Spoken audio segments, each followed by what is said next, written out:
Hello, everybody. I think we'll get started now.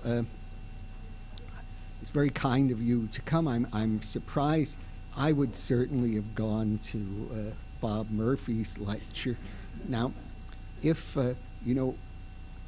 my friend, Father James Sadowski, whom I've often stolen good material from, used to say,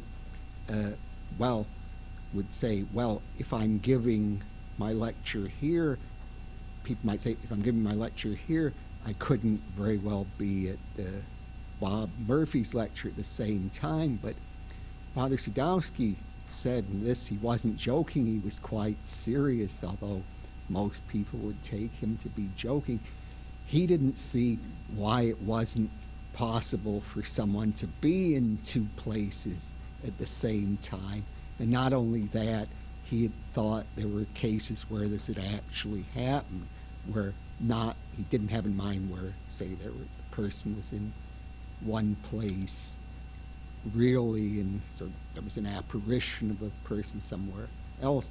He thought it wasn't a logical contradiction that a person's body, a person could be wholly located in one place and also in another place, but most philosophers don't see it his way. He had many beliefs that other philosophers found a bit implausible. But I'm going to be talking today on theory and history, principally based on the work of Ludwig von Mises' Theory and History.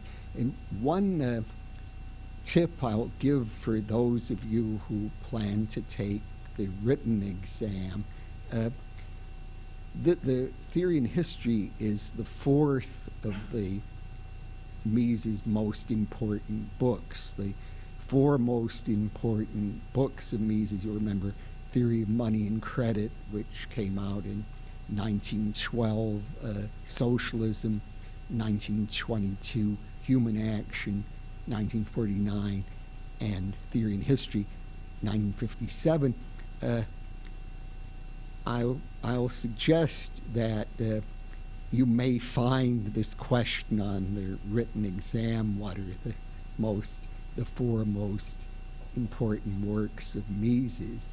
So for those of you who came, this is a tip on passing the written exam. Of course, if you get that right, it won't get you through the whole written exam, but at least it's a start.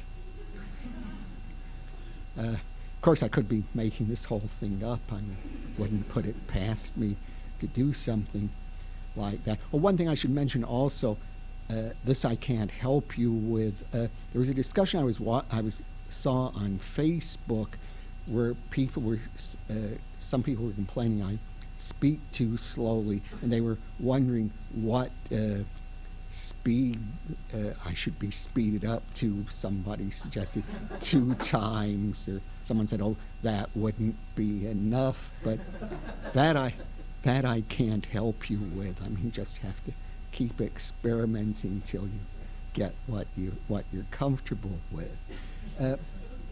Now, what we're going to be talking today is the philosophy of history. Now, there are two meanings of philosophy of history which correspond to the two meanings of history. History can refer to the events that have happened in the past, such as the Civil War, the Reconstruction period, so on, the World War I. And it can also refer to writing, historians writing about these events. So we have the things that happen and the what historians have written about these events. That's sometimes called historiography. Here we could imagine a third category. We could have a history of writing about history. So it would have a history of a history of history. There was a book published, A History of Historical Writing by Harry Elmer Barnes. I shouldn't really mention Harry Elmer Barnes because he's a quite controversial figure these days. I won't say why he's a controversial figure, but I used to know him when I was in high school. I used to talk to him a little bit on the phone, and he had a section in his book, History of a History of History. I suppose you could iterate that indefinitely, but so far as I know, that hasn't been done. Again, we have these two senses of history, the events that have happened and what historians have written about them. And in like fashion, and this, I'm going to be talking about this is the main topic of my lecture, two sorts of philosophy of history. One would be kind of a speculative sort of philosophy of history, would be the idea that when we're talking about events of history, that the events of history are all part of a general pattern. There's some overall pattern that all of history follows. These theories tend to be very speculative. Marxism would be an example, or the theories of Oswald Spengler. I don't know whether I'll have any time to get to that type of history, the speculative philosophy of history. And have any of you read Oswald Spengler or Arnold Toynbee? Lou Rockwell has, so I'll have to be very careful what I say. If I say anything about them, I have to be very careful, because otherwise I could just make things up. You wouldn't be able to check me out, but I have to be very careful of people that have read this stuff. But I'm going to be concentrating mainly on the second sort of philosophy of history, which corresponds to the second sense of history, which, remember, is historians writing about events. And this will, what we'll be dealing with is applications by the philosophical problems involved in how the historian knows the past, or various problems about what is the nature of historical explanation, that sort of thing. One topic that's in this area that's of particular interest to people in this program would be what is the relationship between praxeology and history? Remember, praxeology is this science of action, general science of action. So you might think, well, since praxeology doesn't deal with specific events, how would this help the historian in understanding particular events. There aren't praxeological laws of particular events or praxeological laws that tell us what particular things are going to have happened or are going to happen.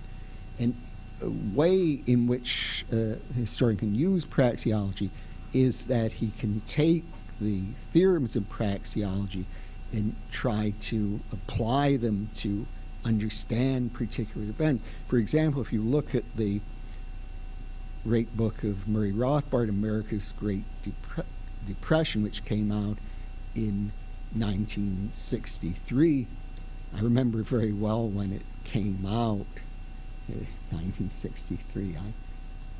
I go back a while. It was published by Van Nostrand Company. And here what Rothbard does is to use Austrian business cycle theory to explain the onset of the Great Depression in 1929. So according to Austrian business cycle theory, you'll remember in your lectures, what is involved is that there's an expansion of bank credit which drives the money rate of interest below the so-called natural rate or originary rate, which is determined principally by the rate of time preference. And doing this results in malinvestment and a boom eventually resulting in a crisis, a depression. So in Rothbard, not only accepted Austrian business cycle theory, but it was an important contributor to it. So what he uses Austrian business cycle theory to look to Federal Reserve policy, especially in the Federal Reserve Bank of New York, which was the most powerful bank in the Federal Reserve System at the time, and the policies of the governor of the Federal Reserve Bank of New York, Benjamin Strong. He says the Federal Reserve System was expanding bank credit prices, although prices didn't go up. The price level didn't go up in the 1920s very much. It should have been going down based on the increase in productivity. So Rothbard says there was an expansion of bank credit in the 20s, and he uses this to help explain the Depression. Incidentally, as we know from the book that had been published by historian George Nash of the unpublished book by Herbert Hoover, Hoover agreed that there had been an expansion of bank credit in the 1920s, and he blamed the onset of the Depression in part to that. So even though Rothbard was very critical of Hoover, it turns out in this respect they had a similar view of the onset of the Depression.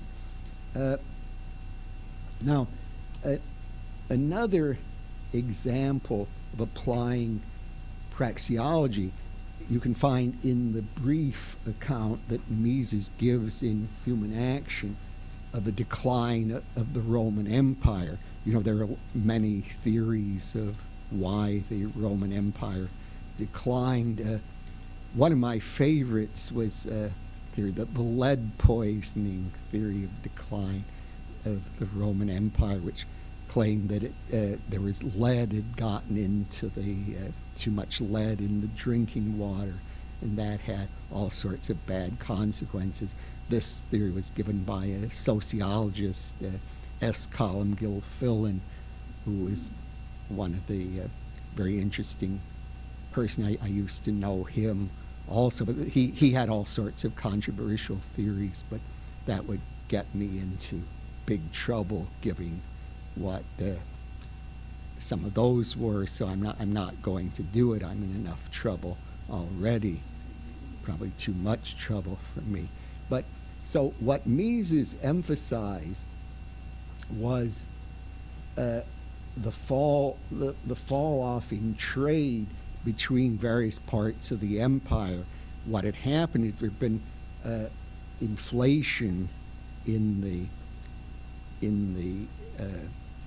empire. There had been debasement of the coinage, and in an effort to control that, there were various attempts at price control, such as under the Emperor Diocletian.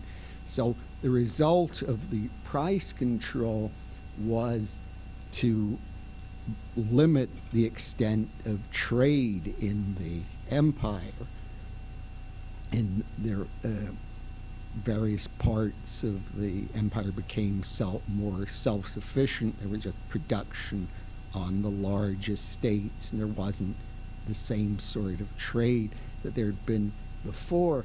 So here, what Mises is doing is he's applying praxeological theory. He knows the beneficial effects of free trade, the harm, how he knows how price control can interfere with the operation of the price system.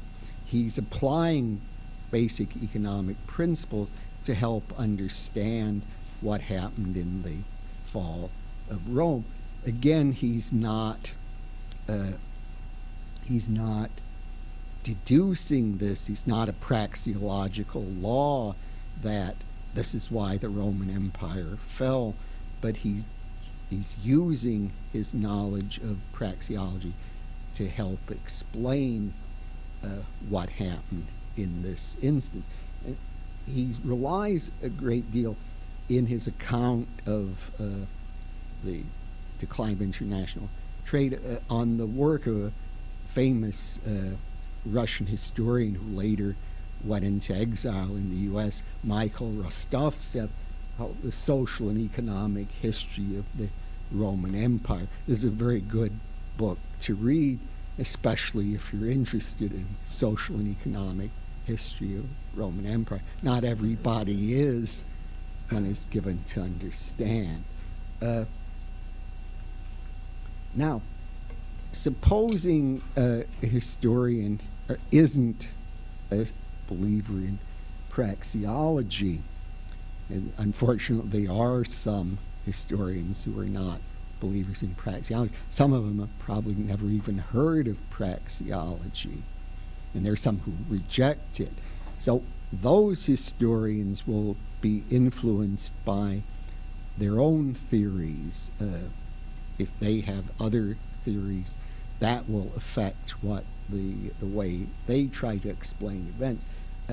We could see this if we look at a book that came out in 1963, in the same year as America's Great Depression. This was the book by Milton Friedman and Anna Schwartz called A Monetary History of the United States.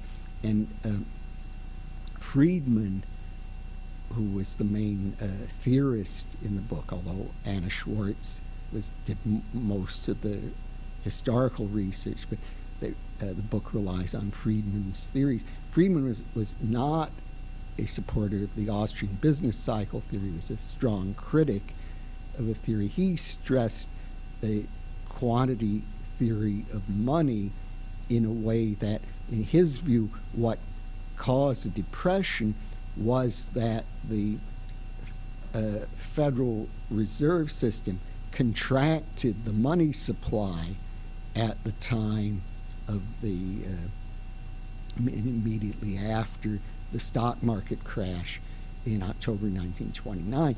So what he's claiming, you see, quite different from the Rothbard view, which is the key to explaining the Depression is the monetary expansion in the 1920s. So Friedman says, from his theory, he's looking at other things. He says, no, the Federal Reserve System contracted the money supply at this time after the onset of the Depression. So you can see how the historians the historians writing, the economic historians writing, have completely different explanations because the theories they hold are leading them to look at different areas, look at different facts. Rothbard didn't accept that the Fed had contracted the money supply deliberately. He just said that the fall in money supply was just a result of what had happened in the economy. It wasn't a policy deliberately adopted by the Fed. Now, I'll give you another example where the economic theory can influence the interpretation of history, and this concerns fascism. Tom DiLorenzo, in his lecture this morning on 10 things that are wrong with my lectures, or no, actually his lecture was 10 things that are wrong with socialism, mentioned this point that if we compare, let's compare the Marxist interpretation of fascism with that of Mises. According to Marxism, fascism is a form of monopoly capitalism. In this view, capitalism is faced with a crisis, that the economic system is collapsing, and in order to deal with this, the business interests will put into power a dictatorship, an authoritarian regime to suppress worker revolt. So fascism, in this view, is a right-wing notion. It's a plot, I shouldn't say right, better say a plot of the capitalists to suppress the workers. It's a capitalist form of capitalism. Mises takes quite another view. And you'll find, incidentally, if you want to study this view, you can see this, probably the most important Marxist interpretation of fascism is a book published by Franz Neumann called Behemoth. It's a long study of fascism where he adopts this view. He was a supporter of this Frankfurt School of Marxism, and he has a very long book arguing that fascism is to be taken as a form of capitalism. I think Fritz Neumann, if I'm not mistaken. I can never remember anything anymore, I'm sorry. But what Mises says is, no, this is not correct. If you look at how the fascist or Nazi economy is organized, although private property is retained, the government tells the owners what prices they're supposed to put into effect. It dictates prices. So as Mises says, the owners just become servants of the state, administering the regulations the state demands. So this is, in his view, a form of socialism, not of capitalism. So you can see once again how the historian's theory will, in one case Marxism, in the other case Mises' praxeology, influences how they interpret the phenomenon. A point that Mises makes is, as I've said so far, the historian who accepts praxeology will try to explain events governed by his understanding of praxeology, but Mises said this isn't the only way in which other disciplines than history itself can help the historian in writing. Yes, that's exactly how I feel, too. Can help the historian explain a particular event.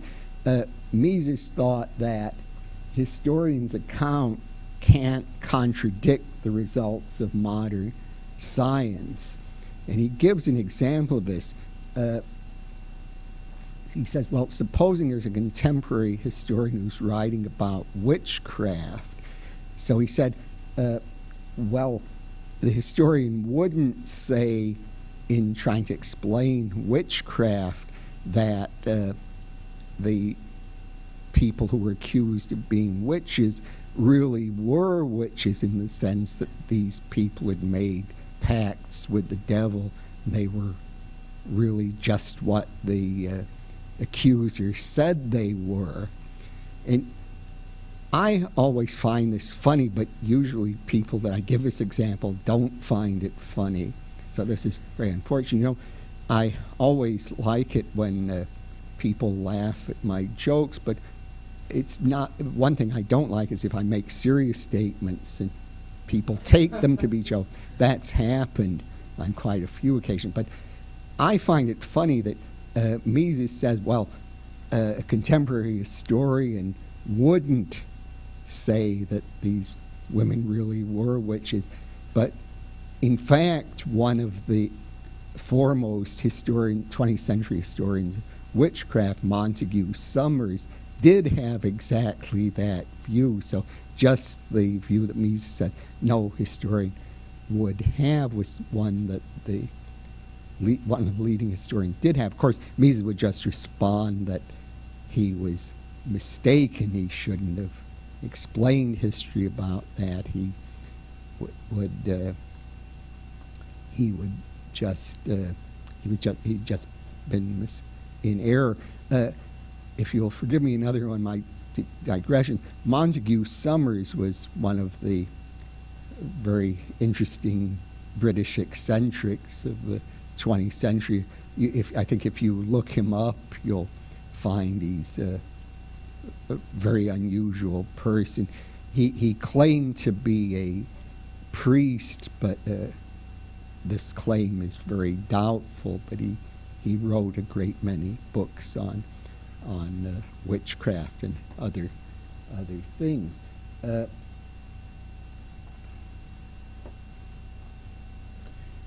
Now, this just reiterates a point I made before, that we can't deduce particular events from the laws of praxeology, because remember, praxeology is about the general laws of action. So Rothbard uses Austrian business cycle theory to explain the expansion of the money supply. He has given that there was an expansion of the money supply. He can show how this can be explained by Austrian business cycle theory, but he can't deduce that the New York Fed under Benjamin Strong was going to expand the money supply. That would be a particular fact that isn't deducible from praxeology, because it's a particular fact, not a part of a general theory.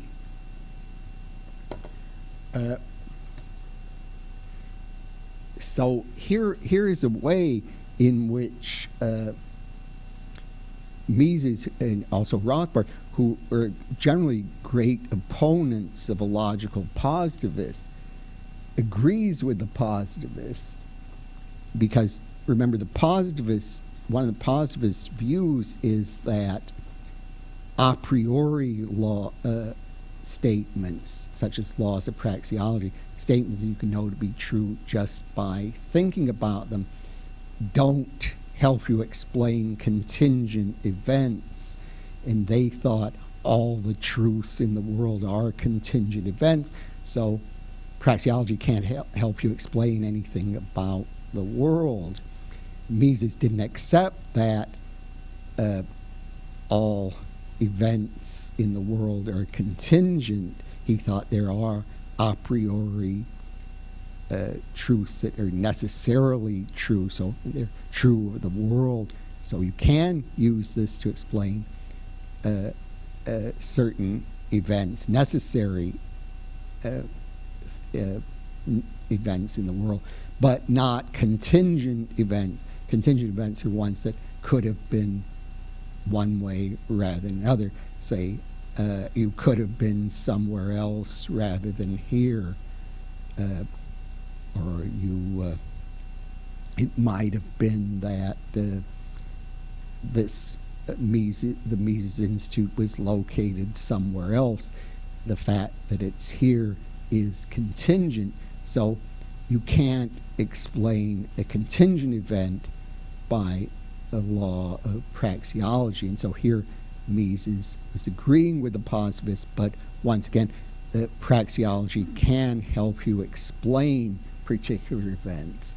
So you can't deduce that the events had to take place, but once you know they did take place, then you can use praxeology to help you explain them.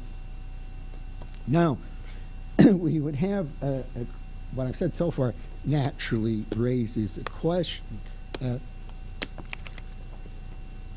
If we say praxeology can't account for particular events, are there other kinds of laws that could account for particular events? Could we have, say, inductive generalizations that would apply to history?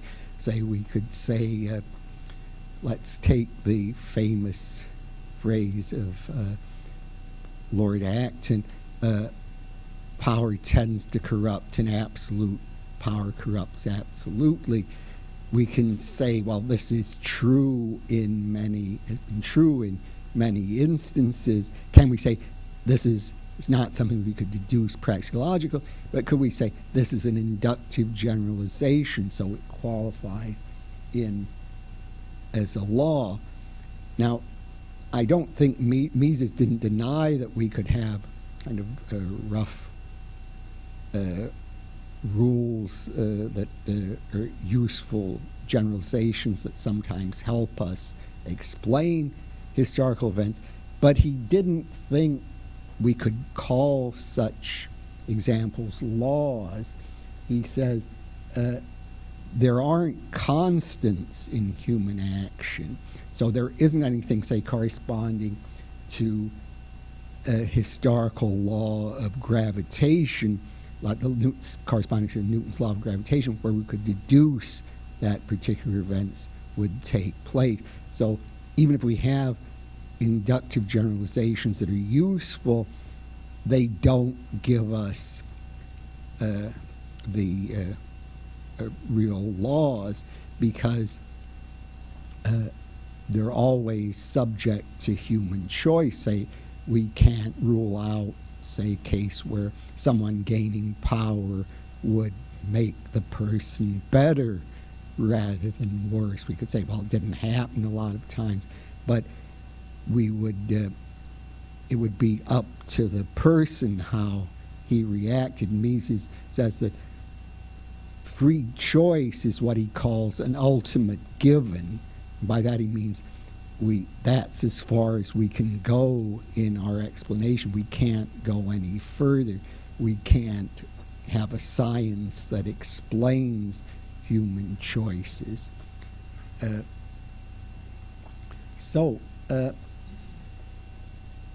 If there aren't any general laws in history, this leaves the historian in a seemingly difficult position. Say, well, we have praxeology and other sciences that can help us explain particular events, but how are we to explain particular events, say, aside from using these laws, if there aren't laws of history? There are no general laws. How can the historian explain particular events?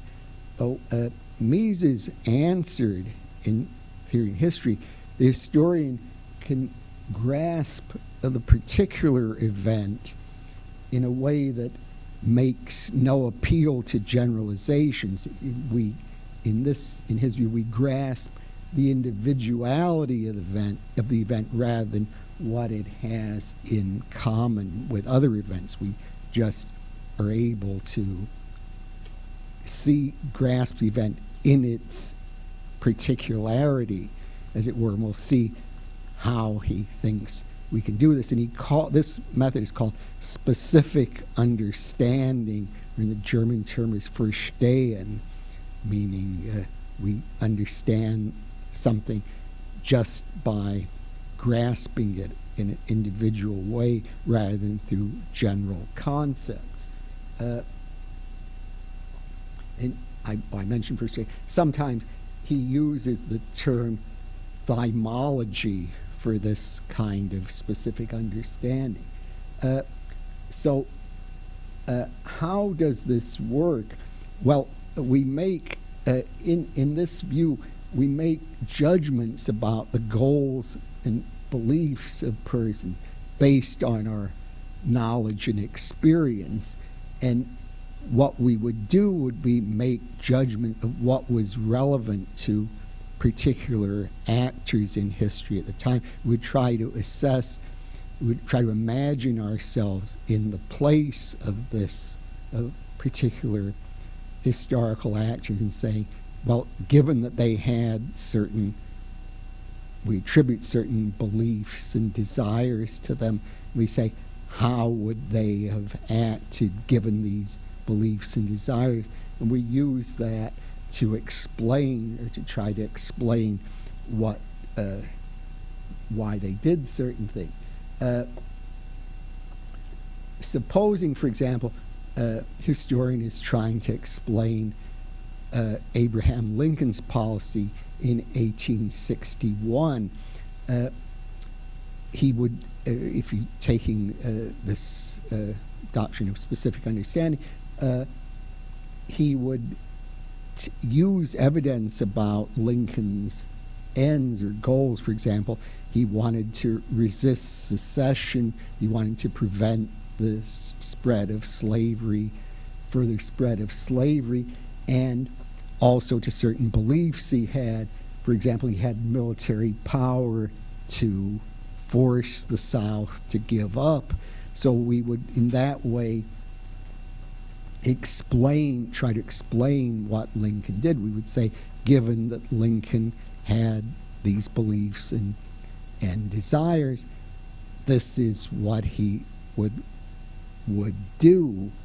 And here we're not appealing to general laws. We're not saying something like, there's a general law that if a powerful president has certain beliefs about how seceding state should be dealt with, he's going to do such and such. There aren't historical laws that way. We're just trying to figure out what, given that we know certain things happen, what beliefs and desires that we can attribute to someone will help us explain what they're doing.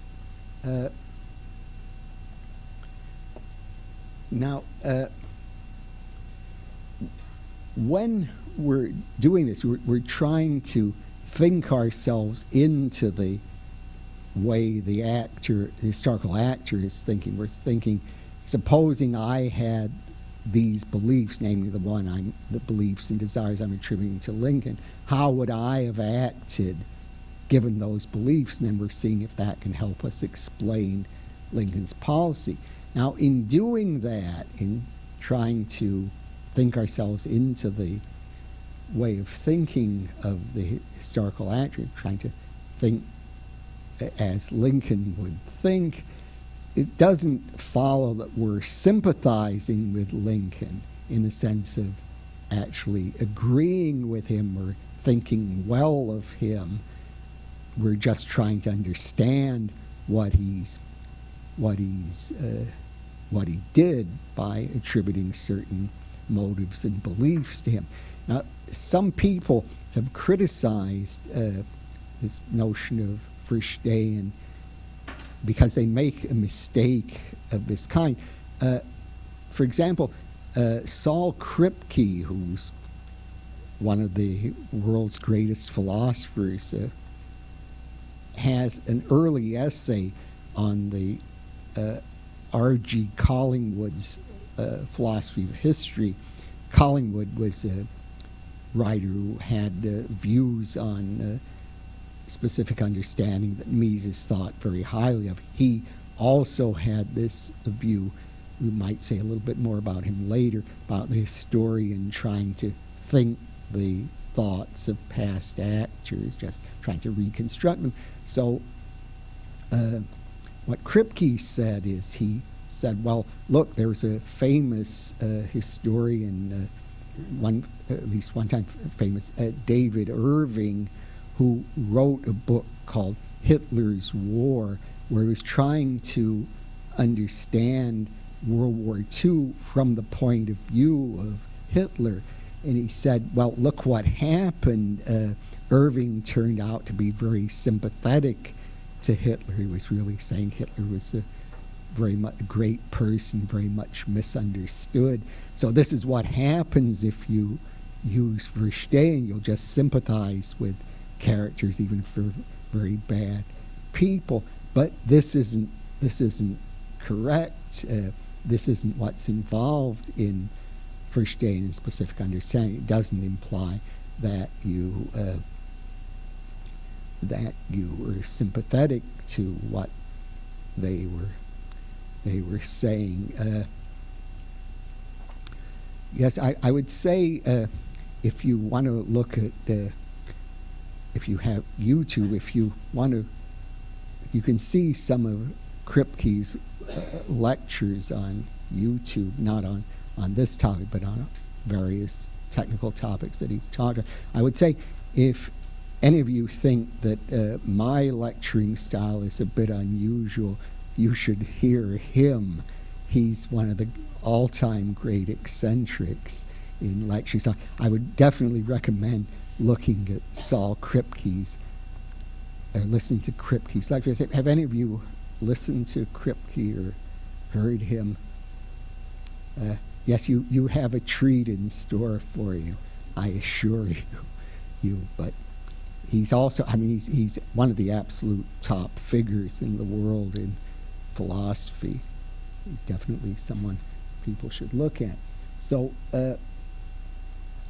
the point to remember here is, if you are studying the value judgments that other people have made, you yourself aren't engaging in a value judgment.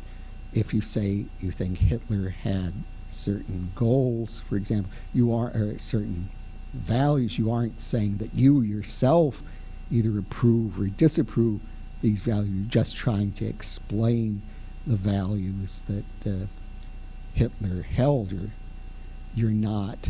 You're making descriptive rather than normative statements. So in Mises' view, history can be written in a value-neutral way. Now, another mistake people make about specific understanding is that this doesn't involve taking the historical subject's words at face value. Suppose we say Lincoln had certain views on the nature of Southern goals, or what he views on how the South should be dealt with. If we're using specific understanding, it doesn't imply that we have to accept what Lincoln said, or that we can't compare what Lincoln said with so-called hard facts. It's just that we're trying to, again, think Lincoln's thoughts, but this doesn't imply we can't say, was Lincoln correct or incorrect in what he thought. And there's a very important essay, I don't think it's gotten the attention it deserves, by Mises, called The Treatment of Irrationality in the Social Sciences. And here he criticizes one of the greatest German medievalists, Ernst Kantorowicz, who was taught for a while after he was exile from Germany. He taught in Berkeley and then in Princeton. So Mises criticizes Kantorowicz because he said he takes the symbolism of the Holy Roman Empire too seriously. He takes the descriptions of the Holy Roman Empire to show the emperor had more real power, but Mises says if you look at the actual facts, the emperor didn't have as much power as Kantorowicz thought he did.